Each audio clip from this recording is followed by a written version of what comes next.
In 2011, I started it. In 2015, I officially finished it. I'd had multiple drafts and it went through multiple stages, and I wasn't really going anywhere with it, so I actually hired an editor, one of the top ones in the country. Her name is Bethany Gibson. She's an editor with Goose Lane Editions in Fredericton. So I knew I was close, but I knew I'd worked it so much that I needed a new set of eyes on it. And Bethany got it, and she was great with it. Like she really pointed out some things, saying this ending is way too obvious. Your characters are not developed at all by the time you reach the end of the book. So I completely rewrote the ending. I cut, and then I added to it. Right? It was 297 pages at one point, and the manuscript that Urban Farmhouse got was 189 pages. So I'd cut about a third of it. I needed someone that I trusted. I needed someone. I knew I wasn't going to like it because I got back this 8-page critique of it, and some of the things I was like, oh my God, I'm not doing that. I'm not doing that. And then I sat on it, right?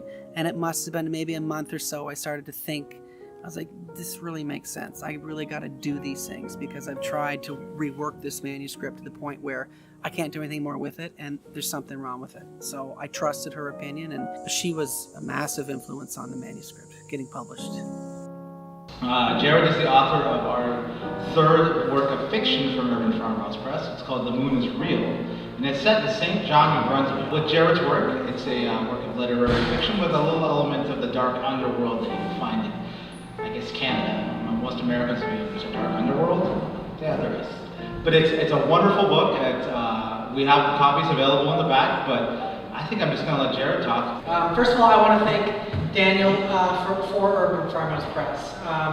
This book was a while in the making. I think I wrote it in about 2011 and submitted it early on. It didn't get much success, but I rewrote it and submitted it to a contest in New Brunswick, and it won the Richards Prize, which is a prize for a manuscript, and that really gave me a boost to say, okay, it's something I really got to work on and get it to the next level. And I was lucky enough to get Urban Farmhouse Press to take it.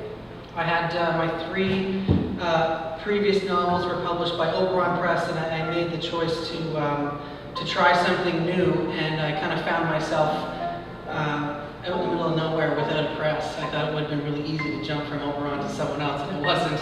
But once I left, it was a good move, and here I am with UFP, and I couldn't be more happy.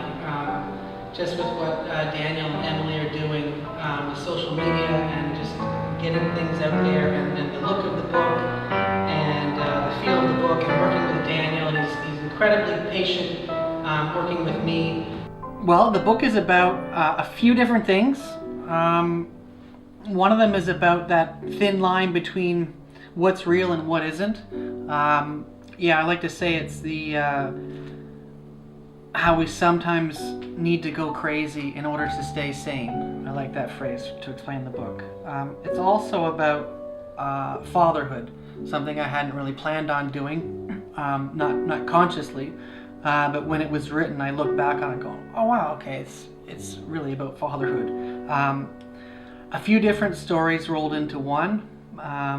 First and foremost, it's about these couple of stoners who get in trouble with the wrong guys, and they come to St. John to take one of them out, and it's their plot to foil their assassination attempt, and it's kind of how different characters revolve around that. It's a bit of a literary book where I've got some themes and I play with the reader, and I have some fun with the reader, and I fool the reader, I try to fool the reader, and then it gets into towards the end like a thriller, which I intended to do, like a page turner for the last 40 or 50 pages. I've got friends who've read the books, and they say it's cool because they know all the areas I'm talking about. They put themselves in it, and they can just visualize everything that I'm writing about, right? I thought that, but that's how I wrote it, right? I just write it how I see it, kind of thing. Where Charlie delivers milk out by the Kennebecasis River, that's where I grew up. I grew up in that neighborhood, and where I think I mentioned, if I can remember it correctly, like the bungalows and stuff like that before he goes down to Rothsay Road, where all the huge mansions are, and the yacht club. Yeah, I used to hang out at the yacht club all the time. We'd go swimming there, and then we'd go skating there in the winters, right? Well, I was born in St. John, New Brunswick, and I've lived in Mississauga for the past 13 years. This is my 5th book, and every book I've written has taken place in St. John. When I go back to visit now, it's it's not the same city that I write about, but I've kind of made the city how I want it to be, or how I remember it in my 5 books. So it's very important to me that the book takes place in St. John. Having said that, my next 2 books don't take place in St. John. So this is kind of the last of that for now. I'm starting to write about Streetsville and where I live, and I'm working on something now. It's at the very earliest stages of the book, but it takes place here. So that's kind of a shift for me.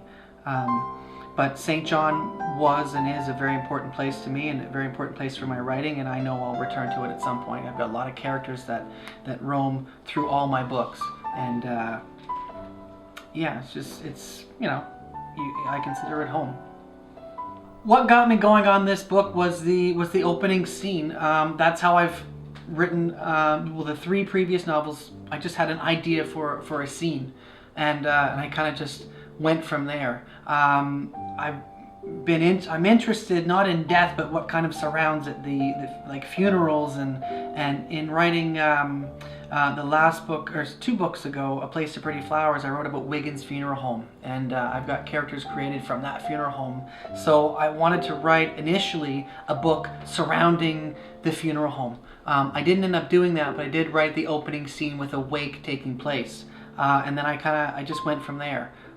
Chapter 1. Charlie and Prynne stood shivering in the empty parking lot outside Wiggins' funeral home. It had snowed heavily during the day, but now it was evening and the sky was clear and the moon was very bright. The lot had been plowed and salted in the afternoon, but it was still covered in a fine layer of snow, with bare patches where the salt was thickest. From where Charlie and Prynne stood, they could see over the road and beyond the highway, to the black of the harbor and the lights of the harbor bridge arcing across it. Prynne flicked her cigarette onto the pavement. "I hate cigarettes," she said. "What do you think of all that in there?" Charlie asked. "Oh, I don't know, Charles. I'm cold. I wish I hadn't come. Does it really matter that we stay?" She shivered. "It's all such a mess. That in there didn't even feel real to me. He looked like he was asleep." "That's how he's supposed to look," Charlie said. "It's just so creepy with the casket and all." "Give me a smoke," Charlie said. Prynne dug into her purse and pulled out the pack. "You're very good at this, Charles." Charlie lit the cigarette and puffed. A cold wind swept across the empty lot, a cold dampness that crept into their clothes. Prynne crossed her arms and hopped on the spot. "How long do we have to stand here?" "I don't know," Charlie said. He offered his cigarette. And just then, a black Chrysler 300 with silver rims and blacked out windows pulled into the lot. "That's them," he said. Prynne took a drag, a deep one, and exhaled. "What do I do?" "Act normal. Just talk to me. Talk to me about Daisy." "Okay," Prynne said. She gave the cigarette back. "All she eats is pancakes and maple syrup, but she's thin as a rail." Charlie watched as the 2 men climbed out of the car and headed toward them. "Real maple syrup?" he said. He wanted Prynne to keep talking.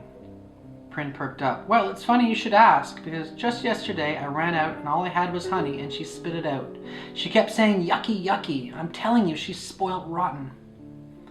The 2 men glanced over at Charlie as they passed and climbed the steps to the front entrance. Charlie was relieved they didn't acknowledge him, that they hadn't noticed him or didn't care to. He and Prynne watched as they opened the door and went inside. For a short moment there was not a sound between them, just the swish of the passing cars on the wet road below. "That was them?" Prynne whispered. "Yep." "I've never seen real killers before." Charlie started across the lot to his car. "Well, now you have." A blue Chevy Impala pulled into the lot and parked at the far end, backing under a cluster of bare lilac trees. Charlie immediately recognized it as an unmarked police cruiser. The black hubs on the wheels, the tiny antenna at the back, the 2 men who sat looking at him. He took Prynne by the arm. "Let's get out of here." It was quiet inside the viewing room. The lights were dim. There was the smell of cleanliness, of newly vacuumed carpet. The flowers placed about the room were leftovers from another wake, the petals losing their luster in the pale light of the room. Eddie Smythe's friend Jeremy Wiggins had done the best he could, given the circumstances. It was Jeremy's family who owned Wiggins' funeral home, and he had reused the flowers and had put on Eddie's wake free of charge. Eddie's Uncle Walter had been the first to arrive. He took off his winter jacket and folded it over his arm. He wore a tight blue sports coat and thin black tie and a toque with an Irving logo stitched onto the front. His nose was red from the cold. He nodded at Jeremy, who greeted him upon entering, then spotted the casket across the room and walked cautiously toward it. He took off his toque, clasping it with both hands as though it were a prayer book. His hair was thin and white, and with his toque off, his nose looked very red. Two dimmed pot lights sent a subtle glow down upon the open casket, as though Eddie were angelic, that in death he'd become something special, something to be revered. But those who knew Eddie knew that he was far from it. But Walter did not know. He did not know enough of his nephew to think anything other than how angelic he looked under the lights. His eyes welled up, and he began to cry. Jeremy offered him a tissue. Walter wiped his eyes. He'd never made the effort with his nephew, and now it was too late. Or was it? He pulled a framed portrait of Eddie's mother, Iris, from inside his sports coat and placed it on the casket, on Eddie's chest. Then he turned and walked over to one of the chairs against the outer wall between two big windows and sat. Jeremy Wiggins stiffened and offered a nod and a courteous smile at the two men when they entered the room. These were the men from Montreal. These were Eddie's killers. It frightened him in such a way that he didn't know what to do, only that he should stand still and not do anything out of the ordinary, like stare or smile too much or move at all. His legs felt pinned to the floor. The two men went straight to the casket. Jeremy watched as they hovered over the body. The taller of the two stood with clasped hands, not awkwardly as Walter had with his toque, but stoically, professionally. This is what one did when paying respects, regardless if you put him there or not. His name was Ivan. He was very tall and had piercing gray eyes and slick black hair, and wore an expensive black suit tailored to fit his tall frame. He'd been awake for 32 hours, and he yawned at the prospect of driving all the way back to Montreal tonight. His companion's name was Dimitri. He was 19 years old and had boyish features, smooth skin and red cheeks. He was much shorter than Ivan, but thicker in the chest, with a big head that sat low, as if his neck and shoulders were one, like a bull. He wore a black leather jacket and turtleneck that accentuated his frame, and he was full of energy and could not stand still. "And so here he is," Ivan said, his hands still clasped. Dimitri sighed heavily through his nose. "He's dead and it's clean," Ivan said. "That's all that matters." Dimitri shook his head. "It fucking matters to me." "Breathe," Ivan whispered. This book takes place in 2011, and in 2005 I had a book called The Dirty Milkman about a character, Charlie and Prin, who was a prostitute, and they had a weekend together, and the whole book is about their weekend together. This scene takes place in 2011, 6 years later, and they haven't seen each other since then, and this is the chance encounter in a laundromat in St. John. She bent low and lifted up Daisy and plopped her onto the chair beside her. She felt the chill from the big window as she looked outside.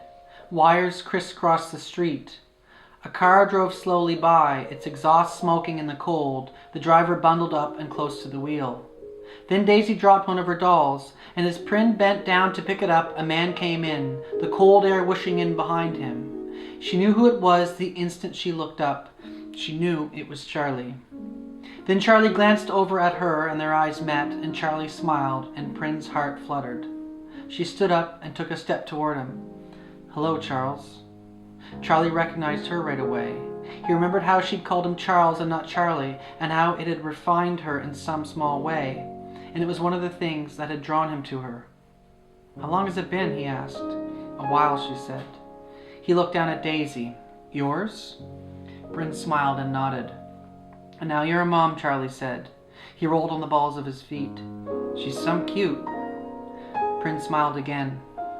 "What's her name?" Charlie asked. "Daisy." "Like the flower? I remember you liked those." Prin nodded again. She was still smiling. "I haven't seen you around," Charlie said. "I don't do the bar scene anymore, Charlie." "Well, that's good," Charlie said. "It's good to be done with all of that." The corners of Prin's mouth dropped a little, but not enough for Charlie to notice. "So what are you doing then? Just being a mom, I suppose?" He watched as Daisy climbed off the chair and sat on the floor and played with her dolls. "She's very bright," Prin said. "She loves books. She loves to read." "Did you ever read those books I gave you?" Charlie asked. "Some of them. I don't have much time to read." "No, I guess not." "I still have them," Prin quickly said. "I'll get them back to you." No, they were for you to keep. Maybe Daisy would like to read them someday." "I think she might." A washing machine buzzed. They stood, silent, looking at each other. "She's yours, Charles." Charlie didn't say anything. "I wanted to tell you sooner," Prin said. Charlie was nodding, a bit dazed. "How do you know?" "I use protection with everyone." "But you didn't with me," Charlie said. "That wasn't work," Prin said. "Not for me." Charlie was still nodding, still a bit dazed. "I'm no good with these kinds of things, Prin." "I never asked if you were." "I don't have any money." "I never asked if you did. We're doing fine." There was another silent moment between them. "Why didn't you tell me?" Charlie said. "I didn't know how." "You could have just told me." "I couldn't find you," Prin said, "and I was afraid." "Afraid of what?" Prin's eyes started to water. "I don't know. It was a crazy time." "So what about the last 5 years?" Prin started to cry. Charlie took a step back. "I'm sorry," he said. "It's a lot to take in." "Does she know?" "No." Charlie looked down again at the little girl who was playing with her doll. "Shit, she's some cute." "I don't want anything from you, Charles." Charlie scratched the back of his head and took a step back. "Holy shit. It really is a lot to take in. I just came here to wash my clothes." He didn't know what else to say. "It's pretty cold out there tonight." He turned and started back toward the dryers. Let's get together for a coffee or something." "I'd like that," Prin said. Charlie stuffed the rest of his clothes into the garbage bag, then walked back to the front where Prin was sitting by the window again. Daisy was sitting in her lap, looking down, focused on her doll. "It was good seeing you, Prin." "You too, Charles." Charlie looked down at Daisy and smiled, and with that, he stepped out into the cold. That beautiful little girl, he thought. How did that happen? But he knew. That afternoon up on the roof, the beer and the boats far out in the bay and the sun sparkling off the water, and the sky so blue it didn't even look real. He walked along the salt-covered sidewalk. Maybe you've known all along, he thought. Prin was always in the back of your mind ever since that day. He remembered times in the bars when he thought he'd seen her in the crowd. She was always there, he thought, everywhere but nowhere. And now there she is, with a little girl that's yours, and it's all right in front of you, all together and all at once. You couldn't have dreamed it up any better. He felt the warmth of his clothes through the garbage bag. And by God, she's as lovely as she was before, only older, wiser, and more confident. She's become the woman you'd imagine, and there she is, her and the little girl, and whatever you do, don't fuck it up. Don't go and fuck it up so she leaves again.